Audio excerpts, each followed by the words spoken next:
नमस्कार मंडळी, जयश्री ब्लॉग या यूट्यूब चॅनलमध्ये तुमचं पुन्हा एकदा स्वागत करते। तर तुमच्यासाठी पुन्हा एक नवीन अशी रेसिपी घेऊन आलेली आहे। तर आज आपण लहान मुलांसाठी भेंडीची भाजी बनवणार आहे। तर त्यामध्ये जास्त काही साहित्य आपण तिखट वगैरे करणार नाही, एकदम लहान मुलांना आवडेल अशी भाजी करायची आपल्याला। तर मग चला बनवूया। तर इकडे मी भेंड्या स्वच्छ धुवून वगैरे पुसून घेतलेल्या आहेत आणि आता आपण त्याला कट करून घेऊया। तर इकडे तुम्ही बघू शकता अशा प्रकारे मी कट करून घेतलेत। मधून एक फक्त काप दिले, तुम्हाला जर छोटे पीसेस करायचे असतील तरी चालेल, पण मी एका भेंडीचे 2 भाग करते, जर मोठी असेल तर, आणि छोटी असेल तर एकच भाग करते। तर अशा प्रकारे मी कट करून घेतलेले सर्व भेंड्या। तर मग चला बनवूया। तर इकडे एक कढई गरम करायला ठेवलेली आहे। कढई आपली चांगली गरम झाले तर त्यामध्ये घालून घेऊया आपण तेल। तेल पण आपलं गरम झाले तर यामध्ये घालूया आपण कढीपत्त्याची 7-8 पाने, तसंच लसणाच्या 8-10 पाकळ्या घालून घेऊया। लसूण ठेचून घेतला तरी चालेल, पण मी असंच घालते। आणि आता अर्धा चम्मच जिरे,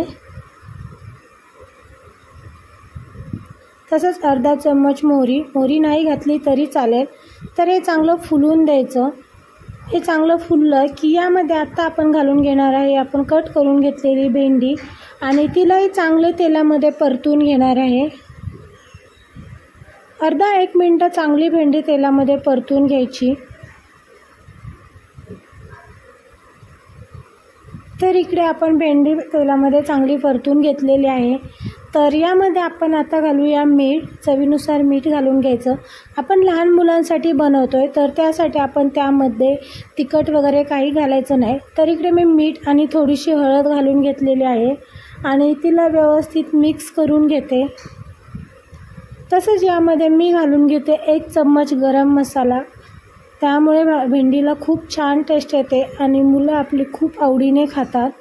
आणि त्यालाही व्यवस्थित परतून घेऊया आता आपण तेलामध्ये।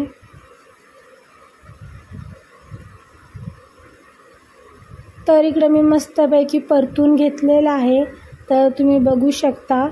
आणि आता आपण यावरती एक ताट झाकून 5 मिनिटं चांगले वाफलून घ्यायची।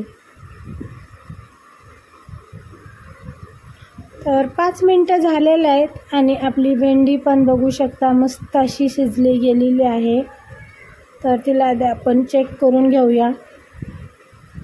तुम्हाला जर यामध्ये शेंगदाण्याचा कूट घालायचा असेल तरी तुम्ही घालू शकता, जर तुमच्या मुलांना आवडत नसेल तर तुम्ही तो स्किप करू शकता।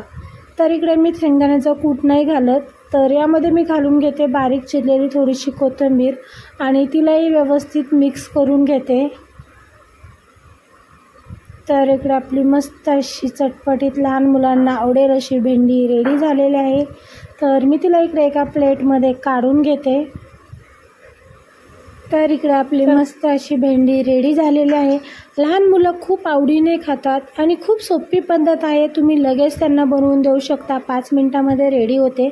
तर कशी झाले हे मला नक्की कमेंटमध्ये सांगा आणि तुम्ही पण बनवून बघा। भेटूया नेक्स्ट ब्लॉगमध्ये। धन्यवाद।